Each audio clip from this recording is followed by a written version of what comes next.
Bonjour à tous, bienvenue sur notre événement sur le thème des formations en langue à distance.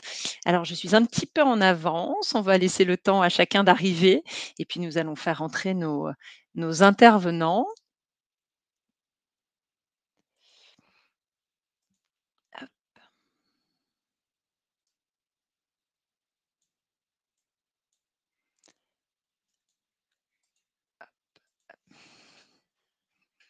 Donc Odile et Laurent vont nous rejoindre. Bonjour Odile. Alors, nous attendons Laurent.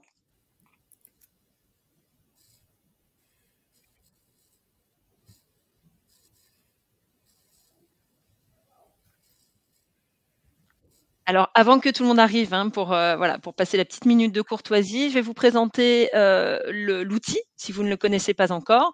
Il y a quelques zones, voilà, à utiliser pour le webinaire. Donc sur la droite, en haut de l'écran, on a plusieurs parties. On a l'espace chat, pour pouvoir communiquer ensemble, pendant le webinaire. Si vous avez des remarques, des soucis, par exemple, avec le son, la vidéo ou juste, nous mettre des petits mots. Et puis nous avons aussi un espace questions. C'est mieux de mettre vos questions à cet endroit-là, comme ça moi je peux les voir au fur et à mesure. On tentera d'y répondre au fur et à mesure et si besoin, s'il y en a trop, on attendra peut-être la fin, pour être efficient au maximum pendant le webinaire. Nous avons aussi un petit espace sondage, donc pendant le webinaire et puis là notamment d'ici le démarrage, on va faire, quelques petits sondages et voilà pour la plateforme. Alors, est-ce que Laurent nous rejoint? Laurent arrive.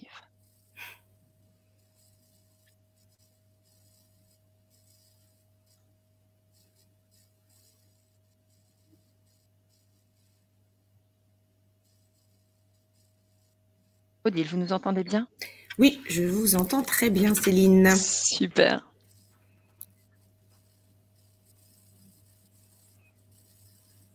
Et voici Laurent. Voilà. Bonjour Laurent. Bonjour à Bonjour tous. Laurent. Bonjour Odile. Bonjour, bonjour. Alors, comme je vous le disais, donc on a le petit espace sondage. Donc on va lancer le premier, histoire de mettre un petit peu les pieds dans le plat sur notre sujet aujourd'hui. Hop, c'est parti. Donc là, effectivement, le but, c'est de voir un petit peu, l'état des lieux que vous avez aujourd'hui sur vos formations, voir ce que vous proposez dans le cadre du développement de compétences. Pour l'instant, on est plutôt sur des offres, en face à face, en distanciel, en e-learning, on est sur du mixte. Et une deuxième question.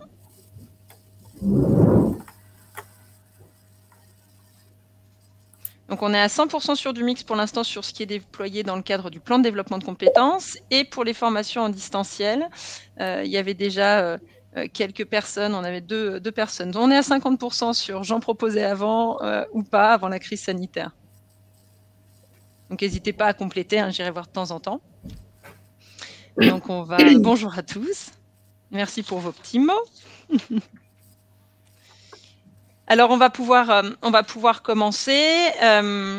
Tout d'abord, donc merci d'être avec nous. On va essayer de tenir le timing, hein. On a 45 minutes en tout. On va essayer d'être concis pour avoir un petit temps de questions-réponses à la fin.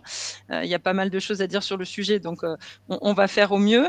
C'est vrai que depuis 1 an et demi, on a vu le nombre de formations en distanciel exploser de manière exponentielle, ainsi que le nombre d'organismes de formation aussi en proposant. L'objectif aujourd'hui de ce webinaire est de vous donner quelques clés, justement pour faire votre choix dans les organismes de formation, également dans les offres qui vous sont proposées. Et pour ça, on va donner la parole à nos deux intervenants. Donc, on a Odile Bourgois avec nous aujourd'hui et Laurent Sorgato. Donc, je vais vous passer la main. Odile, je vous laisse vous présenter en premier. Oui, bonjour à tous.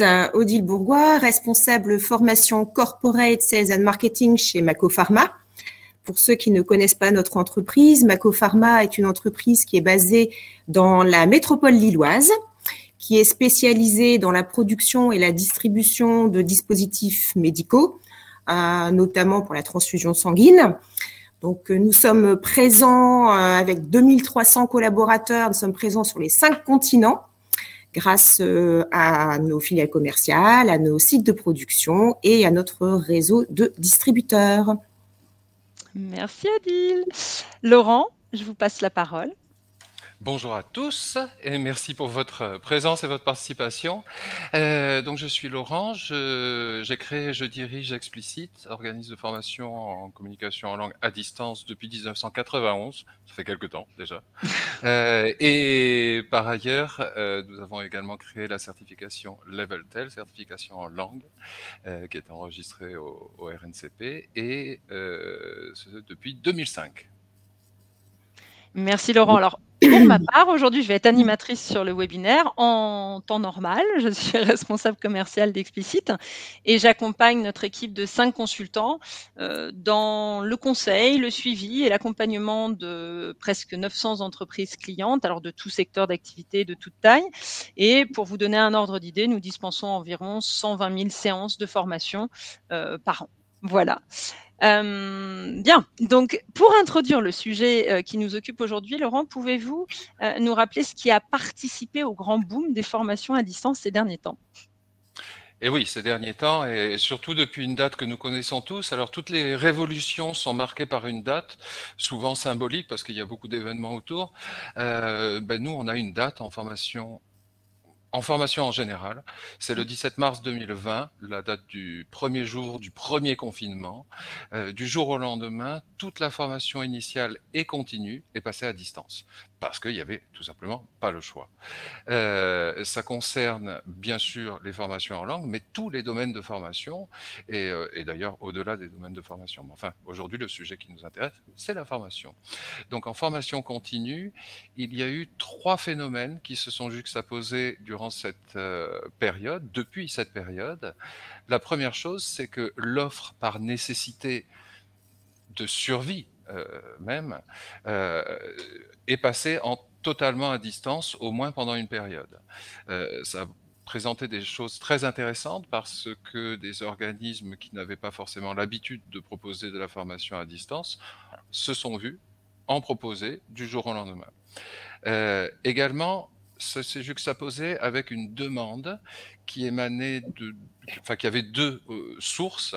La première source, c'était que il fallait continuer les actions de formation initiées d'une façon ou d'une autre, et avec les personnes en télétravail, il fallait bien leur amener la formation chez eux, et donc la demande a demandé des formations à distance. Également, la demande a été aussi motivée par la surprise que ça a été pour toutes les organisations d'instaurer le télétravail et la prise de conscience qu'il fallait maintenir l'engagement des salariés. Odile peut mieux nous en parler que nous avec son rôle, mais effectivement, la formation a servi en tout cas de complément aux outils mis en place par les organisations pour proposer ce maintien de l'engagement.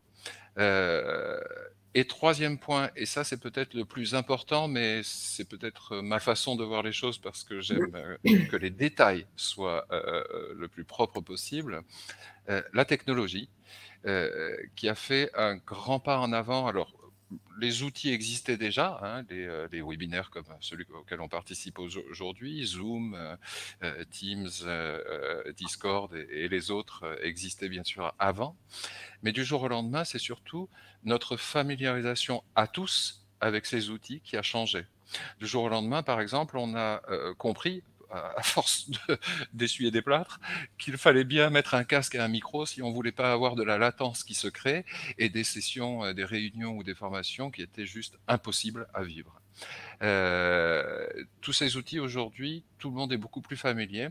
Ça permet aux séances de formation de se concentrer sur la partie formation et d'éviter de passer des heures à débugger la connexion et où est ta caméra et je t'entends pas et tout ce qu'on vivait avant et qui était, pour parler de façon simple, galère en formation à distance. Merci Laurent. Donc, on va effectivement brasser 3 facteurs clés qui nous semblent importants et qui semblent importants aussi à nos 2 intervenants aujourd'hui pour identifier effectivement et mettre en place des projets qui soient réussis sur les formations à distance. Le premier, pour entrer dans le vif du sujet, Odile, pouvez-vous nous dire qu'est-ce qui est important pour vous pour mettre en place vos projets de formation pour que ça se passe bien? Alors déjà, donc on voit le premier point mentionné, hein, la qualité de la pédagogie proposée. Donc comment sélectionner nos organismes? Je pense que nous connaissons tous maintenant les différentes certifications qui en amont permettent déjà de faire une présélection des organismes. On connaissait le Datadoc, on a la certification Calliope maintenant, notre référentiel national qualité. On va s'en assurer également par rapport justement au contact qu'on va avoir avec l'organisme, comment les choses vont être présentées, au niveau des programmes, au niveau des objectifs qui vont être fixés, s'il y a une bonne réponse aux besoins, la qualité des formateurs, si ce sont des formateurs expérimentés, par exemple, et puis également grâce à l'expérience apprenant, c'est-à-dire que ce sont les participants aux formations qui vont pouvoir, eux, nous faire part de leur ressenti, justement, et qui vont nous permettre d'évaluer cette qualité de la pédagogie. Alors, évidemment, entre en ligne de compte le fameux rapport qualité-prix et le besoin pour nous, en tant que service formation, d'avoir un retour sur investissement.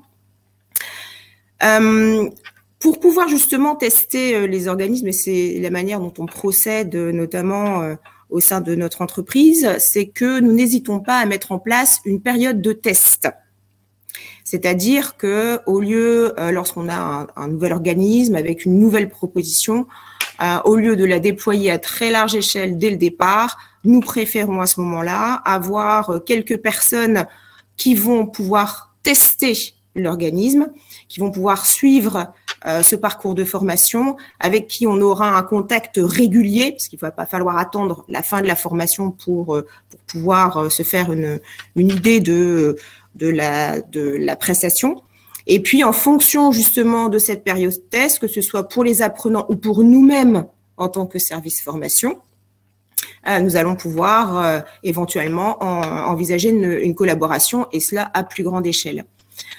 On parle de l'expérience apprenant. Il y a aussi pour nous, ce qui est très important au niveau des services formation, c'est tout ce qui concerne le suivi administratif et pédagogique. Donc, suivi administratif, on connaît tous, récupérer les différents documents qui nous permettent de répondre à nos obligations quant au dossier formation. Et également le suivi pédagogique, c'est-à-dire l'accompagnement des stagiaires tout au long de leur parcours. Le suivi de leur évolution et la possibilité de faire des points réguliers, aussi bien avec le stagiaire, mais également nous, avec l'organisme de formation. Pour cela, avoir un interlocuteur unique, c'est quelque chose d'important. Parce qu'avec cet interlocuteur unique, il y a une relation de confiance qui va pouvoir se créer, une vraie collaboration, et de savoir que en cas de problématique ou de questions ou de réajustement, nous ayons une personne à qui on peut s'adresser, qui sera réactive, qui va pouvoir justement être rapidement, avec qui on pourra être rapidement en contact. C'est vraiment un point très important. Et enfin, donc nous sommes toujours dans une démarche d'amélioration continue, c'est-à-dire qu'à partir du moment où la relation de confiance va s'instaurer, où on sera amené à mettre en place un certain nombre de parcours ensemble, l'idée, c'est justement de collaborer de manière à améliorer notre offre et éventuellement proposer, pourquoi pas, d'autres formats, ou en tout cas d'en discuter ensemble. C'est pas simplement de l'achat de formation sur étagère, c'est voir ensemble ce que l'on pourrait proposer pour justement améliorer cette réponse à un besoin pour nos apprenants. Donc, c'est une vraie relation, comme vous voyez, de partenaires pour une confiance pérennisée. Merci Odile. Mais donc, si on doit effectivement résumer tout ça, il y a une bonne organisation de la formation et effectivement cette relation de partenaire et de confiance. Laurent, de votre côté, donc on comprend que ce côté-là est important, mais la pédagogie, est-ce que vous pouvez nous en dire un petit peu plus sur la pédagogie et notamment l'approche opérationnelle? Alors, si on veut tenir dans les 45 minutes prévues, en dire un peu plus sur la pédagogie, c'est faire abstraction de ce que vous pouvez me connaître, Céline. Oui, je sais bien, mais bon. Je vais avoir du mal. Alors, je vais faire simple. La formation à distance, en soi, c'est pas un choix qu'on fait. On choisit de faire des formations parce qu'il y a des besoins. Je suis désolé, Odile, de dire des banalités pareilles, hein, mais normalement, c'est comme ça que ça marche. Tout par-delà, oui. Voilà, voilà. Donc, on peut parler du besoin en formation en langue. Ça, c'est très, très intéressant. Quelle est vraiment la nature du besoin et comment on peut y répondre? Une fois qu'on a véritablement identifié les besoins, alors on réfléchit aux outils de formation qu'on peut avoir sous la main, accessibles. Le rapport qualité-prix, évidemment, va entrer en compte. Et là, peut se faire un choix pour du présentiel en face-à-face traditionnel ou du distanciel, selon le besoin et l'accès qu'on peut avoir aussi, et surtout aux offres de formation. Certaines formations, tout simplement, localement, géographiquement, c'est pas possible. Alors que la formation à distance va permettre de faire venir la formation localement à un budget sans doute plus accessible. Par ailleurs, la formation à distance va permettre de répondre, quand on l'utilise de façon individuelle ou collective d'ailleurs, à des souhaits.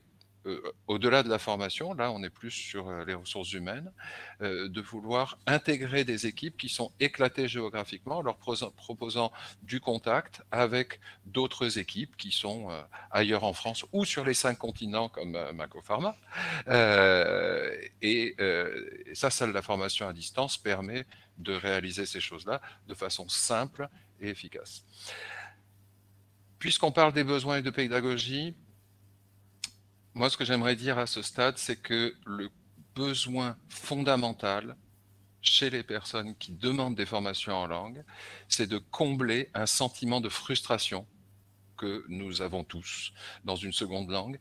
C'est-à-dire que quand on parle de l'anglais surtout, on a tous la connaissance. On connaît suffisamment d'anglais et si on pouvait le produire, c'est bon, on se débrouillerait. Sauf que ce qui pose un problème et ce qui crée le besoin de formation, c'est notre capacité à le produire activement, ces connaissances passives, à les produire activement quand c'est nécessaire. Et ça, c'est un exercice qui est difficile. Pourquoi? Parce que tout simplement, on ne le pratique pas forcément tous les jours. Et donc, ça ne vient pas facilement, spontanément. La formation, elle est là pour essayer de combler cet écart, ce sentiment de frustration, encore une fois. Donc comment ça se fait? On rappelait tout à l'heure que depuis 2020, tous les organismes de formation proposent ou ont proposé de la formation à distance. Donc il y a un peu de tout. Attention, la formation en langue à distance, mais comme en présentiel, il faut que ce soit de la formation et pas des séances de conversation, blabla, le beau temps, la pluie. J'aime bien citer Angela Merkel qui fait ses courses à Lidl, et j'en sais rien comme autre sujet très intéressant. Non, c'est pas ça le sujet. Le sujet, c'est d'aider les personnes face à des situations de communication qu'ils rencontrent aujourd'hui ou qu'ils vont rencontrer demain. Donc chaque séance, bien sûr, il y a de la courtoisie en amont, en aval, il y a un peu d'échange conversationnel, mais tout de suite, on va entrer dans des mises en situation pour travailler spécifiquement ce que le participant vit ou va vivre, l'entraîner, l'habituer à être moins crispé, l'habituer à sortir plus facilement les choses qu'il a besoin de sortir et au final se sentir plus crédible, parce que c'est ça, au final, l'objectif et l'intérêt pour l'entreprise. Voilà, je pense que j'ai couvert. Peut-être un peu dans le désordre. J'ai pas parlé de toutes les technologies, les laboratoires de langue, les CD-ROM, le e-learning, toutes ces choses-là. Rien ne remplace le formateur. C'est ça qui est clé, parce que c'est avec le formateur que je peux véritablement m'entraîner à produire, à me tromper, à voir sa réaction, à adapter, à reformuler, à contourner l'obstacle. Eh bien, écoutez, au moins c'est noté. Effectivement, c'est identifier le besoin en amont et travailler sur le concret, ce qui répond en tout cas au contexte des participants pour avoir quelque chose qui amène un retour sur investissement, tant aussi pour les participants sur ce qu'ils font dans leur formation. Mais justement, Odile, par rapport au vécu, quels sont les retours que vous avez en interne sur ces formations, sur ces formats-là et notamment les mises en situation opérationnelles aussi?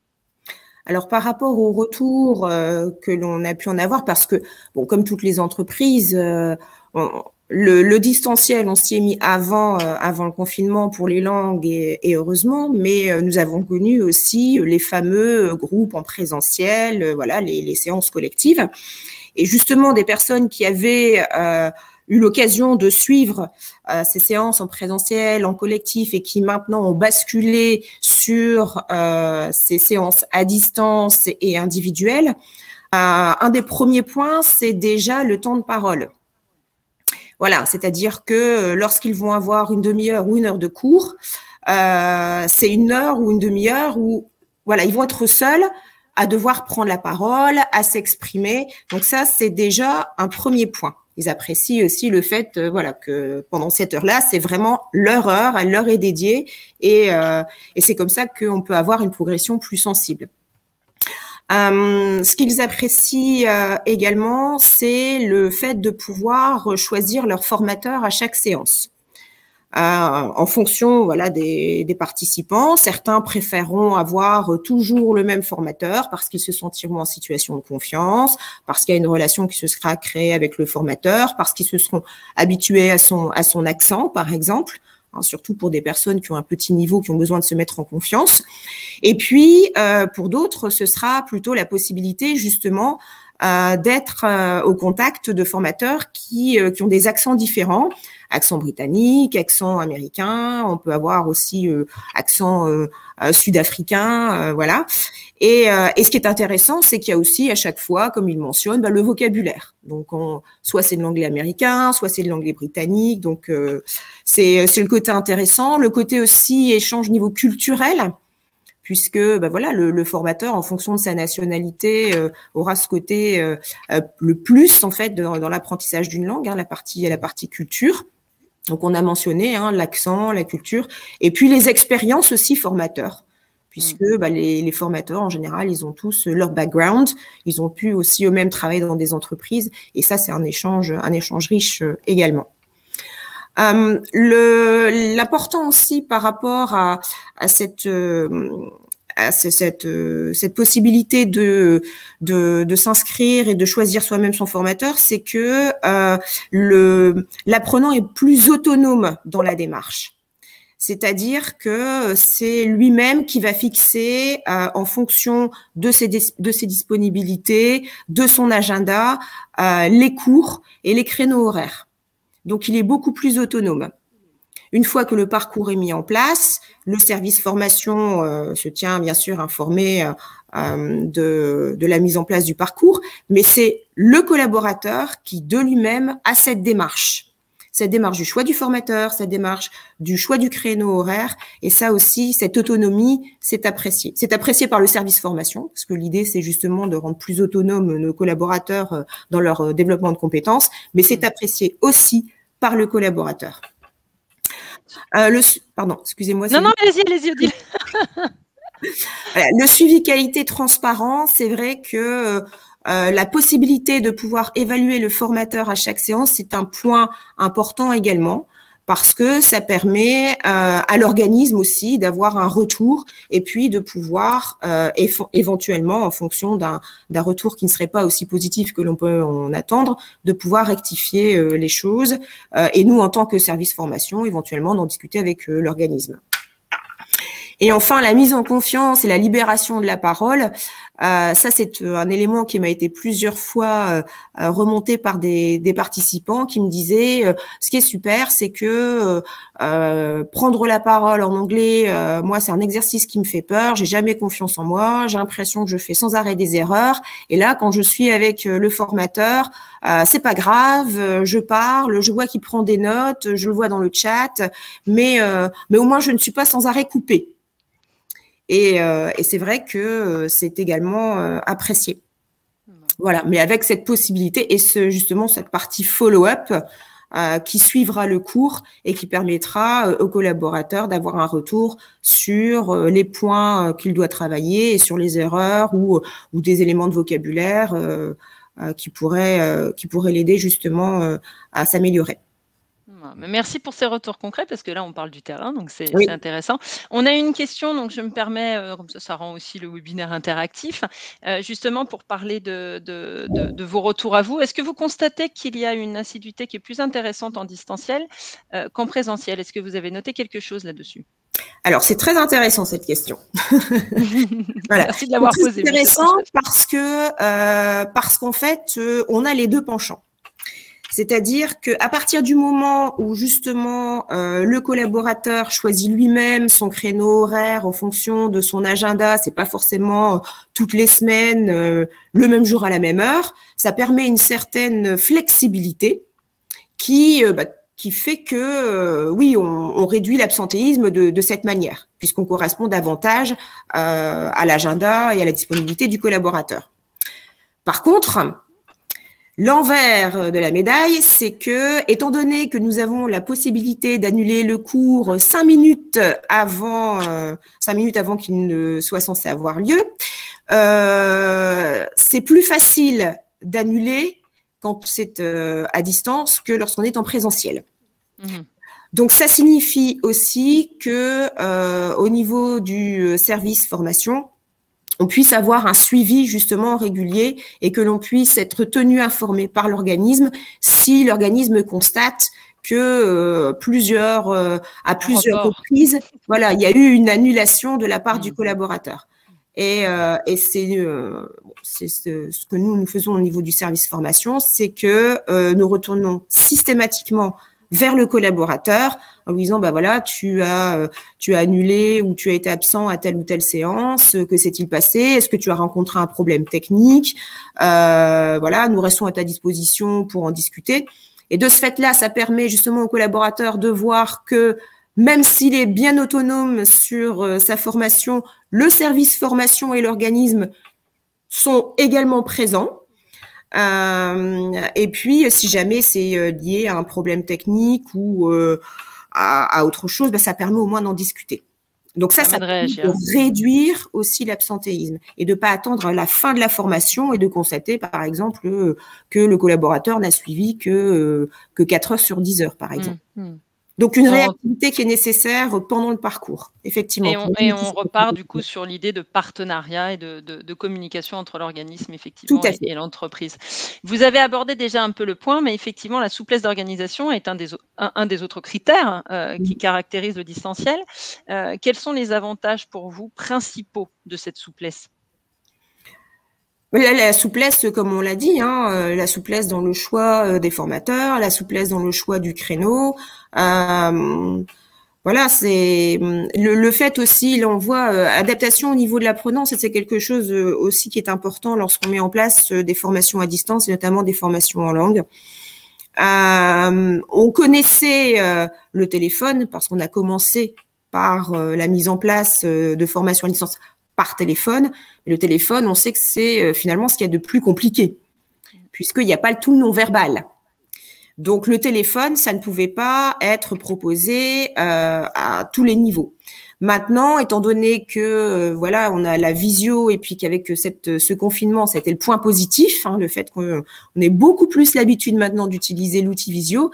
Eh bien, la visio, ça permet à des collaborateurs qui ont des plus petits niveaux d'être assurés de voir leur formateur. La visio, ça permet aussi de partager des documents.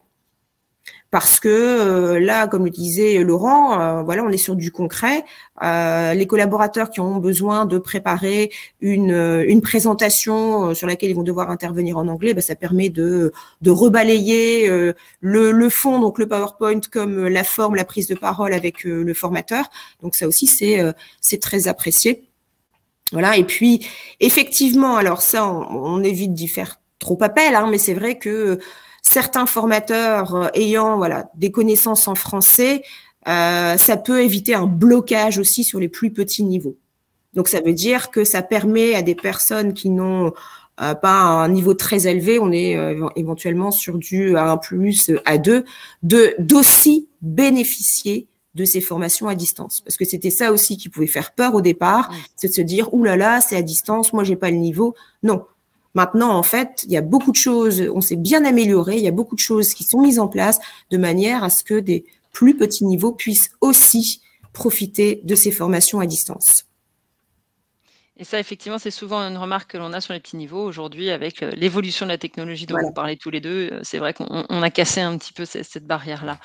Et puis, un des points, effectivement, dont avait parlé Laurent tout à l'heure, c'était le côté géographique aussi, dont vous avez le sujet, hein, chez vous, chez Mako aussi, c'est de pouvoir rejoindre des personnes de lieux différents et de créer peut-être un lien aussi entre ces équipes éloignées. Oui, tout à fait. Tout à fait. Parce que là, c'est vrai qu'on a beaucoup parlé d'individuel, mais lorsque vous parlez de cela, c'est dans un parcours, comme on a pu l'imaginer déjà, avoir un certain nombre de séances qui sont en individuel et avoir des séances collectives, justement, où ce sont des personnes d'une même entreprise qui sont sur des sites différents et qui peuvent justement profiter de cette formation en anglais pour établir du lien. Ou en inter-entreprise.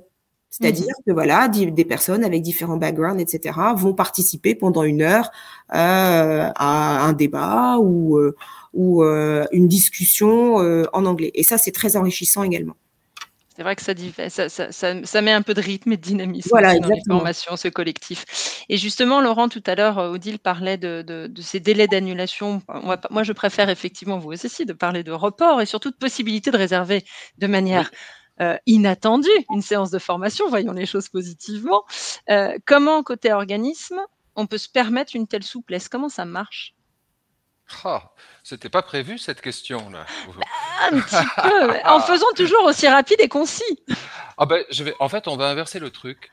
Oh, Je trouvais très intéressant la question sur l'assiduité. Alors tout de suite, on peut vous donner un chiffre.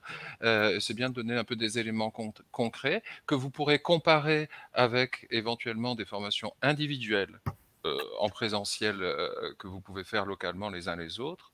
Le taux en 2020, le taux d'absence, de séances absentes était de 4%. On sait que les taux d'assiduité en formation collective, quand elles marchent plutôt bien, si on arrive à faire du 65-70%, on est content hein, d'assiduité. Là, on parle de 96% d'assiduité pour de l'individuel, ce qui est vraiment pas mal. Et c'est un taux qui est constant. Et on va encore ramener puisque vous parlez d'annulation, on va ramener les choses aux besoins réels identifiés en amont.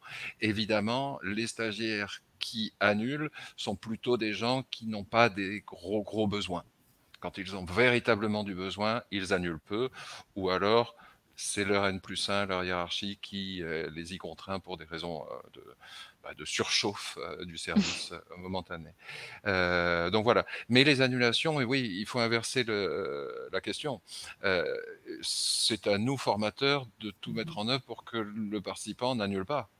Qu'il n'ait rien de plus important à faire que sa séance, parce que la précédente et les précédentes étaient géniales, il y avait quelque chose qui se passait, il y a un déclic qui est provoqué, et bon, ben, avec les progrès qu'il ressent, désolé, la réunion, je ne peux pas y aller parce que j'ai ma séance de formation, et il ne va pas l'annuler.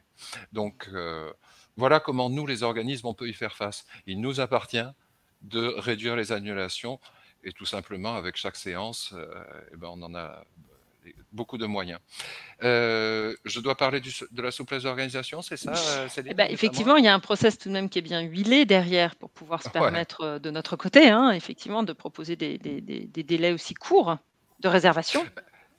Ben, en formation à distance, dans votre choix d'organisme de formation à distance, alors on parle d'explicite parce que c'est un peu nous qui organisons le webinaire aujourd'hui, mais quel que soit votre choix d'organisme de formation à distance, attention, oui, la pédagogie c'est important, oui, le coût c'est important, mais le plus important, ça va être le process d'organisation maîtrisé chez l'organisme. Est-ce que l'organisme est capable d'accueillir les stagiaires que vous allez lui confier? Et je vais utiliser des mots affreux, mais de débiter les séances de formation, d'industrialiser les process de formation individuelle. Et c'est industrialiser dans un sens noble, c'est-à-dire de débiter, de faire vraiment des volumes pour pouvoir répondre à vos besoins. Ça, c'est très important. Et en anglais, on dit « the devil lies in the details ». Ben oui, c'est dans les petits détails que vont se trouver les grains de sable qui vont faire exploser en vol tout le projet de formation et pas que pour un stagiaire. Si à chaque séance, ça doit être l'objet d'aller-retour incessant, d'email ou de téléphone, oui, mais il me dit qu'il était là, non, il n'était pas là, mais est-ce que vous pouvez vérifier? On n'en finit pas. Donc ces petits détails, ils doivent être très maîtrisés chez les organismes et surtout anticipés, prévus depuis longtemps. Donc l'expérience compte. Il existe beaucoup d'organismes de formation à distance, pas qu'en langue, qui possèdent une bonne expérience pour vous aider à trier et faire votre choix. L'automatisation des tâches et actions, ben oui, c'est normal, hein, Macopharma, Odile, comme tous les acheteurs de formation, vous nous demandez d'être efficace, organisme de formation à distance, d'être efficace financièrement, donc de proposer des tarifs intéressants pour vous. Ben pour ça, la clé, c'est l'automatisation des tâches et actions. Parmi ces automatisations, on voit bien que si on veut obtenir le meilleur des formateurs et qui donne aux participants aucune envie d'annuler leur séance, mais par exemple, il faut concentrer le travail des formateurs sur leur séance et ne pas gâcher leur énergie et leurs calories sur les tâches administratives en amont et en aval des séances. Ce qu'on voit encore aujourd'hui beaucoup trop, alors qu'il existe des tas de systèmes pour vraiment qu'ils aient uniquement à se concentrer sur leur séance. Également, du côté des participants, il faut que les organismes à distance que vous choisirez vous proposent des parcours simples, intuitifs, que le site soit clair, qu'il ne soit pas surchargé. Les demandes sont trop fortes pour qu'il y ait tout un tas d'options sur les sites une fois logué.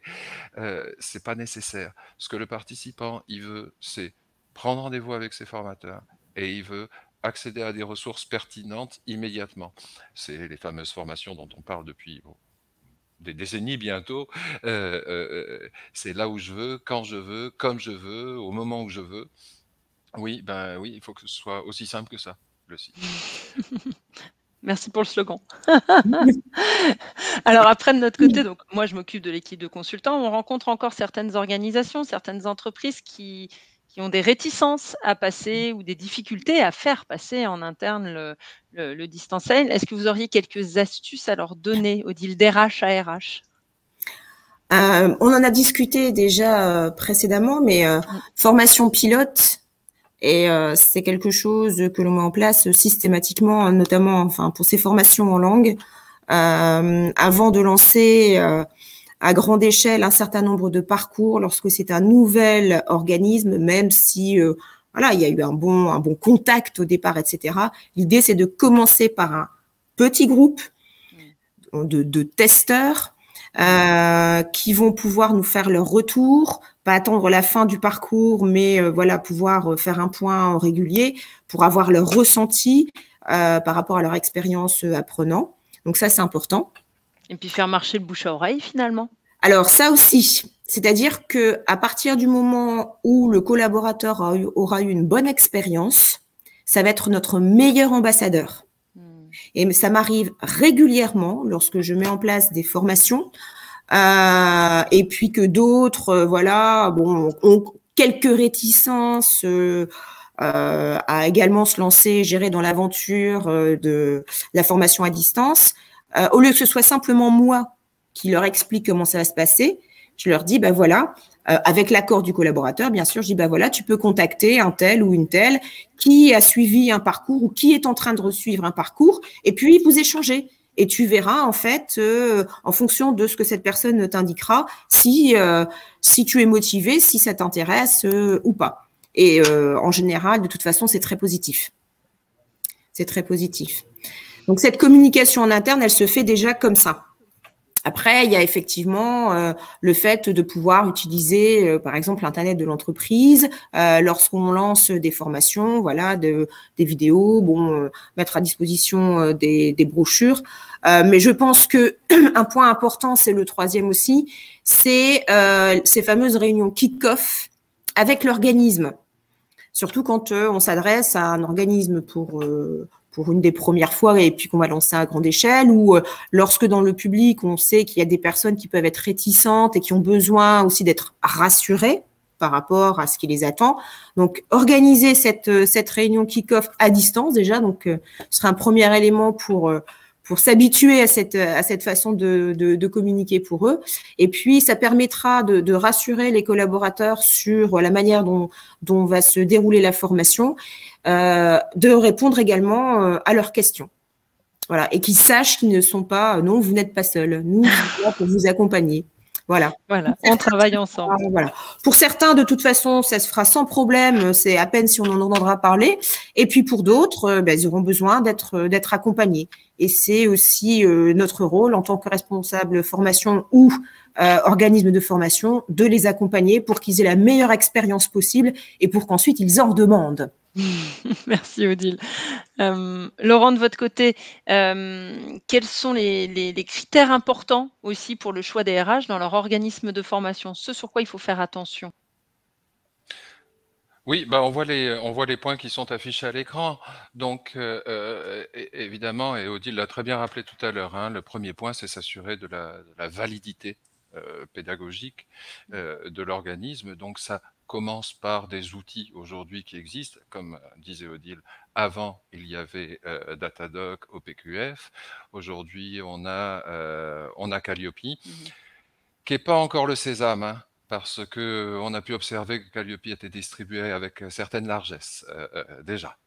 Mais il n'empêche que bon, Calliope est déjà un premier verrou, même s'il n'est pas obligatoire pour les plans de formation de plus de 50 salariés. Vous pouvez choisir votre organisme en dehors de Calliope. On vous incite à choisir avec Calliope, c'est mieux quand même. Le deuxième point, la qualité des formateurs. Alors la qualité des formateurs, elle est liée à la qualité de l'organisme, évidemment, parce que c'est eux qui la composent, mais ça commence par essayer d'avoir des informations sur ce qu'on appelle en anglais la loyalty, la fidélité des formateurs. Depuis combien de temps les formateurs sont là? La formation en langue, présentielle ou distancielle, hein, notre métier est très connu pour avoir un turnover important. Voilà, poser des questions, essayer d'obtenir des éléments sur la longévité des formateurs. C'est vrai que si un organisme a une vingtaine d'années et que le formateur le plus ancien, il est là depuis 2 ans, c'est perturbant. Voilà. La qualité des formateurs, les organismes peuvent aussi vous proposer des suivis. Odile nous en parlait tout à l'heure. Bon, nous, on a fait ça chez Explicit. À notre connaissance, je ne sais pas s'il y en a d'autres qui le font, mais par exemple, de demander des feedbacks à l'issue de chaque séance. Parce que tout le monde connaît les publicités qu'on peut voir dans le métro qui disent 99% de nos clients satisfaits. Bah oui, c'est-à-dire qu'on a demandé en fait à tous les gens qui sont allés jusqu'à la dernière séance s'ils étaient satisfaits. Oui, mais ceux qui se sont arrêtés en cours de route, personne n'est au courant, hein. Personne ne les a interrogés surtout. Donc, essayez d'obtenir des appréciations, des feedbacks qui sont lisibles et valables, qui apportent vraiment une réponse.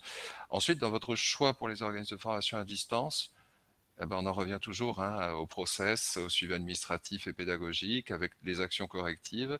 Et tout ça, ça dépend d'un élément, d'un critère fondamental, c'est assurez-vous en amont que vous aurez un interlocuteur ou une interlocutrice qui vous sera dédié, qui sera la même personne tout le long de votre collaboration, parce que c'est important, un, que vous entendiez bien avec la personne, deux, que vous puissiez aller vite sur les questions que vous allez aborder, et trois, que vous soyez en confiance pour avancer positivement tous les deux. Voilà, je crois qu'on arrive à tenir le temps, hein, c'est pas mal, Céline. Eh bien, il nous reste un tout petit peu de temps, effectivement. Merci en tout cas à tous les deux pour ces partages d'expériences et d'astuces. On a reçu 2-3 questions. On en a notamment une de Sophie. Comment les participants peuvent-ils rester motivés si la formation est à distance et en individuel? Je laisse la parole à Laurent. Odile, est-ce que vous avez des réponses là-dessus? Comment ils peuvent rester motivés? C'est ça. Alors, la motivation, elle vient tout en amont, lorsque le besoin est remonté au service formation. C'est-à-dire que à partir du moment où un besoin a été émis, c'est que le collaborateur comme le manager ont identifié ce besoin.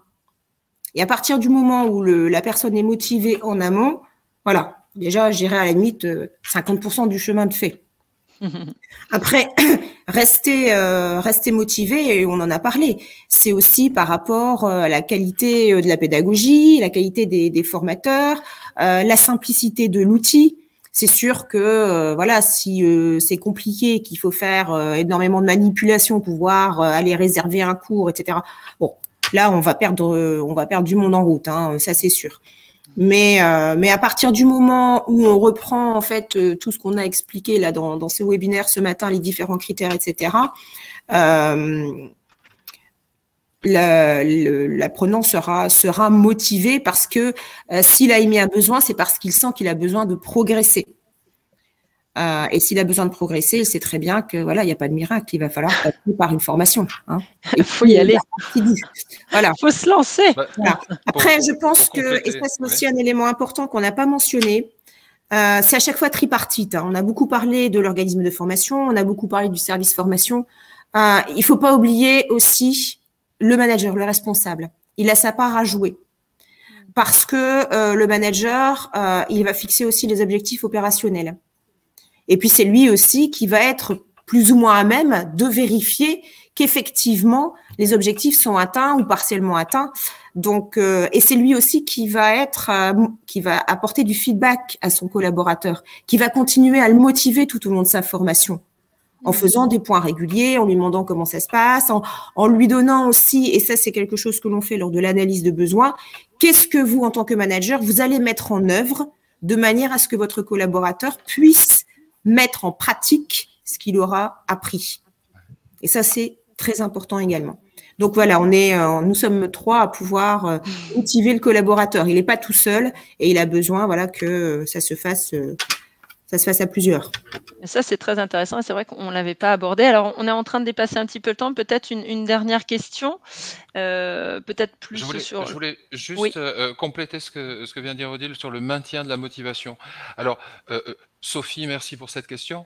Le maintien de la motivation, ça dépend bien évidemment, comme Odile vient de le rappeler, est-ce qu'il y a un véritable besoin au départ ou pas? Parce que sinon, c'est compliqué, hein, sauf à faire du cirque, mais on ne sait pas trop comment faire. Après, ça nous appartient à nous, formateurs, de maintenir cette motivation. Et c'est sûr que si vous allez à une séance de formation où l'outil de webconférence ou bien même au téléphone est utilisé juste pour livrer un cours, bon, vous n'allez pas en faire 5 ou 6, hein, au bout d'un moment, c'est lassant.